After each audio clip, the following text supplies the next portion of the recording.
This is our fourth meeting, as I said earlier on, and it shows that we are determined to remain active to work towards restoring her talks towards peace in the region.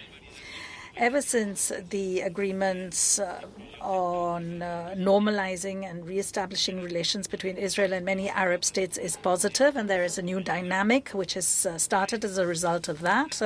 It has contributed to stability and safety in the region, but peace and stability should also take into consideration a just and lasting peace between Israel and Palestine, and this should be based on international law and the agreed parameters. The way to achieve this is known to all. The aim is that of a two-state solution, living side by side with secure and recognized borders. The framework is international law and the resolutions of the Security Council, and the method is through talks and negotiations between the two parties to find a solution that corresponds to the hopes and aspirations of both peoples. The first stage, therefore, is to recreate a climate which puts aside distrust and works towards dialogue. And for this, we have to identify real concretes.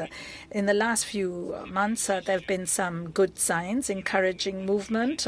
This concerns the coordination between Israel and the Palestinian Authority on her tax and her security issues. Also, there has been progress concerning the health crisis. This has affected everyone indifferently, but cooperation has to be stepped up here. The aim of our group of European and Arab states is to use what is positive and what we have here, which is positive, to go further. And we have to find concrete and realistic, pragmatic ways in which to do this. Small steps forward, which should be reciprocal, and this would allow us to slowly and gradually get back to talks and dialogue. Our countries, therefore, have undertaken discussions with both parties on this basis. We hope to continue with this, and we hope that this will be based on the sort of discussions we've had. We've been able to get input and expertise from the United Nations and the European Union, from their special envoys, and what we do is, in fact, complementary to what is happening. مع الطرفين ونتوقع الاستمرار بهذه المباحثات، وذلك أيضا بناء على كل المناقشات التي أجريناها. كما سنعقب على تجربة الأمم المتحدة، ونحن يسرنا أيضا إضافة تجربة الاتحاد الأوروبي في هذا الملف. نعرف أن هذه الجهود المبذولة مضاعفة، وكان علينا أيضا أن نعمل ضمن إطار آخر، وقد عملنا مع الأطراف الرباعية بشأن القضية الإسرائيلية. ونعرف أيضا أننا أمام مجموعة من العوامل الجديدة. كانت هذه الموقف الأمريكي الجديد أو الاقتراب من الانتخابات الإسرائيلية أو الفلسطينية، ونحن نعرف بمواعيد إجراء هذه الانتخابات وعلينا أن نأخذها بالاعتبار.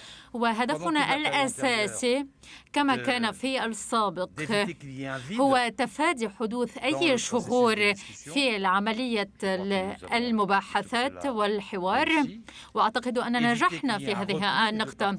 وعلينا تفادي الانغلاق الطرفين على بعضهما البعض، بالإضافة إلى ذلك علينا تفادي تهميش هذا الموضوع في المفاوضات الكبيرة والمناقشات على نطاق المنطقة والتي ستحدث في الأشهر المقبلة. إذن هذه هي النقاط التي ذكرناها. هذه المقابلة الرابعة أو الحوار الرابع الذي نجريه، ولعنا العمل على مسار مشترك وهو فعال، وهذه هي النقاط التي أردنا الإشارة إليها. نشرنا أيضا ملخصا يشير إلى كل ما بذلناه. والآن سأعطي الكلمة لوزير الخارجية المصري سامح شكري.